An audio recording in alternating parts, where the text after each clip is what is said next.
Hi hello welcome back to our channel. నేను మీ రేఖా రమేష్. ఎలా ఉన్నారు? అందరూ బాగున్నారా? నేను కూడా చాలా బాగానే ఉన్నాను. సో ముందుగా మన రెసిపీలోకి వెళ్ళిపోదాము. ఈరోజు రెసిపీ వచ్చేసి గోంగూర ఎండు రొయ్యలు. దానికోసం అయితే ఒక చిన్న కట్ట తెల్ల గోంగూర, అలాగే ఒక 50 గ్రాములు ఎండు రొయ్యలు అయితే తీసేసుకున్నాను.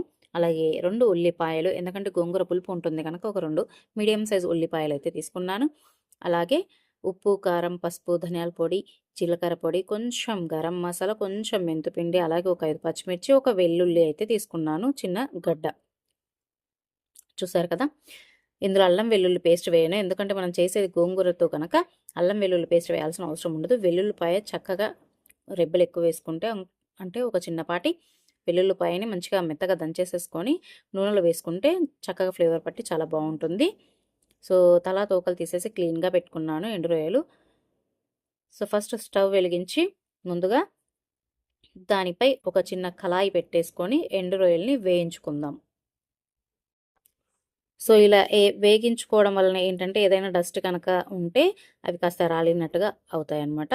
ఇలా ఒక 2-3 నిమిషాలు లేదా 5 నిమిషాల పాటు వేయించుకొని దానిలో ఒక గ్లాస్ వాటర్ వేసేసి కాస్త వేడెక్కేదాకా, అంటే కొంచెం వేడిగా అయ్యేంత వరకు పెట్టేసుకున్నాం అనుకోండి.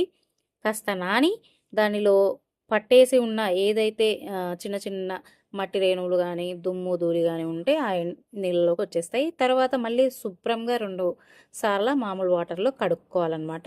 ఎందుకంటే ఈ ఎండు చేపలు అనేవి ఖచ్చితంగా వాళ్ళు ఇసుకలో ఎండబెడతారు కదా, దానివల్ల డస్ట్ ఖచ్చితంగా ఉంటుంది. అందుకే కాస్త శుభ్రంగా 2-3 సార్లు కడుక్కుంటే తినేటప్పుడు మనకి ఏ చిన్నపాటి ఇసుక రేణువులు కూడా మన నోటిని చేరవన్నమాట. ఒక్కసారైనా వచ్చింది అనుకోండి ఆ మట్టి, మనకి ఇంకా కూర కానీ అన్నం కానీ తినాలి అని కూడా అనిపించదు. అందుకే శుభ్రంగా కడిగేటప్పుడే చాలా నీట్గా శుభ్రంగా కడుక్కుంటే కూర కూడా చాలా బాగుంటుంది. దానికోసం అలా 2 నిమిషాల పాటు లేక 5 నిమిషాల పాటు వేడి చేసి పక్కకు పెట్టేసుకోవాలి. సో ఉల్లిపాయ, పచ్చిమిర్చి, అలాగే వెల్లుల్లిని దంచి పెట్టేసుకున్నాను. ఉల్లిగడ్డ పచ్చిమిర్చిని కోసి పెట్టేసుకున్నాను. శుభ్రంగా 3 సార్లు నీట్గా కడుక్కున్న ఎండు రొయ్యల్ని కూడా గిన్నెలో వేసేసుకున్నాను.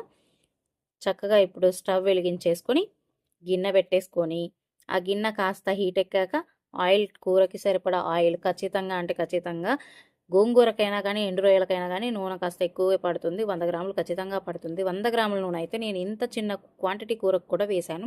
కావాలంటే చివరిలో చూడండి, నూనె ఏమాత్రం ఉండదు, సరిపోతుంది. ఎక్కువ మాత్రం కాదు. కొలతల ప్రకారం చేసుకోండి. నా ప్రకారం ఖచ్చితంగా మీకు కరెక్ట్గా నేను ఎలా అయితే వండానో టేస్టీగా అలానే మీకు కూడా వస్తుంది.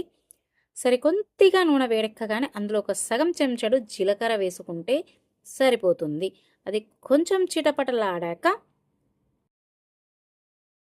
ముందుగా కట్ చేసి పెట్టుకున్న ఉల్లిపాయ, పచ్చిమిర్చి, కరివేపాకు, వెల్లుల్లి, వీటిల్లో నుంచి ఫస్ట్ వెల్లుల్లిని నూనెలోకి వేసేసి తర్వాత మిగతా అవన్నిటినీ కూడా వేసేసుకొని చక్కగా వేయించేసుకోవాలి. వెల్లుల్లి ఫస్ట్ నూనెలో వేడి వేడి నూనెలో వేయగానే ఆ వెల్లుల్లిలో నుంచి దాని ఫ్లేవర్ అనేది ఆయిల్కి పట్టేసి చక్కగా నీసువాసన లేకుండా బాగుంటుంది కూర. అల్లం వెల్లుల్లి పేస్ట్ మాత్రం అస్సలు వేయకండి. గోంగూర రెసిపీలో మాత్రం టమాటా ఇలాంటి వాటిల్లో మాత్రం ఖచ్చితంగా వేసుకోండి, కానీ గోంగూర వేస్తే మాత్రం చక్కగా ఒక మీడియం సైజు, ఇంకొంచెం ఎక్కువగా తింటామనుకున్న వాళ్ళు ఇంకొంచెం పెద్ద గడ్డ అయినా వెల్లుల్లి మాత్రమే దంచి వేసుకోండి. చక్కగా ఉల్లిపాయ, వెల్లుల్లి, పచ్చిమిర్చి, అలాగే కరివేపాకు ఇవన్నీ చక్కగా వేగాలి ఒక 5 నిమిషాల పాటు. ఇవి చక్కగా వేగాక అందులోకి మనం ముందుగా శుభ్రం చేసి పెట్టుకున్న ఎండు రొయ్యల్ని కూడా వేసి చక్కగా వేయించుకోవాలి ఒక 5-10 నిమిషాల పాటు.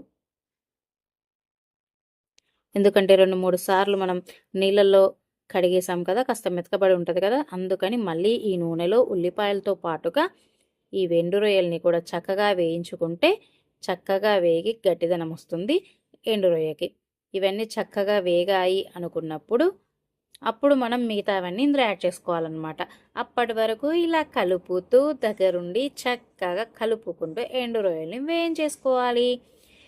టేస్ట్ చక్కగా ఉండాలి, పర్ఫెక్ట్గా కూర రావాలి అంటే చక్కగా దగ్గరుండి కాసేపు వేయించుకుంటే మనకి మంచి కూర మన చేతికి వస్తుంది, మనం కడుపులో వేసుకోవడానికి అనమాట. అలా అనమాట. సో ఇప్పుడు పసుపు, కారం, ఉప్పు, ధనియా పొడి, జీరా పొడి, మెంతు పిండి, అలాగే గరం మసాలా. మెంతుపిండి ఎందుకు వేస్తున్నా అంటే గోంగూర కదా, పులుపు కదా, పులుపుకి మెంతుపిండి వేస్తే రుచి ఇంకాస్త ఎక్కువ పెరుగుద్ది. అందుకనేసి చిటికేడు అంటే ఒక పావు స్పూన్ వేసేస్తాను అనమాట. చక్కగా కొలతలు అంటే డిస్క్రిప్షన్ బాక్స్లో ఇస్తాను, ఏవి ఎంత వేసుకోవాలో అదే విధంగా మీరు అంతే వేసుకొని చక్కగా వండుకోండి ఇదే విధానంలో. సో ఇవన్నిటిని చక్కగా కలుపుకొని ఒక 2 నిమిషాలు మగ్గగానే ఇప్పుడు మళ్ళీ అందులోకి మనం గోంగూర వేసేసుకోవాలి. గోంగూర మొత్తం చక్కగా దానిలో వేసేసుకున్న తర్వాత మూత పెట్టేసేసుకొని ఒక పావు గంట సేపు గోంగూర చక్కగా మెత్తబడేంత వరకు మధ్య మధ్యలో మూతని తీస్తూ మగ్గించుకోవాలి. ఎక్కడా కూడా ఒక చుక్క వాటర్ కూడా వేసుకోకూడదన్నమాట. అంటే ఇది వాటర్ లేకుండా కేవలం గోంగూర ఎండు రొయ్యలతో మగ్గించుకొని చేసుకునే కూర. దీని విధానం దీనికే ఉంటుంది, దీని రుచి దీనికే ఉంటుంది. వాటర్ పోసుకుంటే మళ్ళీ అది వేరే విధానం అనుకోండి, అది వేరే ఇంకోసారి చేసి ఆ విధానం కూడా చూపిస్తా. ఈ పద్ధతిలో ఇలా చేసుకోండి, ఇది చక్కగా అంటే చక్కగా ఉంటుంది. ఇలా మధ్యలో మూత తీస్తూ కలుపుకుంటూ చూసుకోండి. చూసారు కదా ఎంత చక్కగా పర్ఫెక్ట్గా వచ్చిందో కూర. రియల్లీ నమ్మండి, ఎంత బాగుందంటే టేస్ట్ అదిరిపోయింది. యాజ్ ఇట్ ఈస్గా మీరు చక్కగా వీడియో మొత్తం అంతా చూసి కూడా నేను చెప్పిన విధానంలో చెప్పిన కొలతలతో ఇలానే చేసి చూడండి, బాగుంటుంది.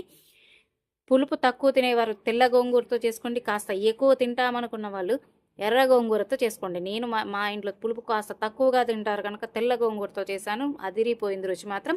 సో వీడియో మొత్తం అంతా చూసి వీడియో అంతా నచ్చినట్లు అయితే ఖచ్చితంగా లైక్ చేయండి, షేర్ చేయండి, కామెంట్ చేయండి, సబ్స్క్రైబ్ చేయడం మర్చిపోకండి, గంట కొట్టడం మర్చిపోకండి.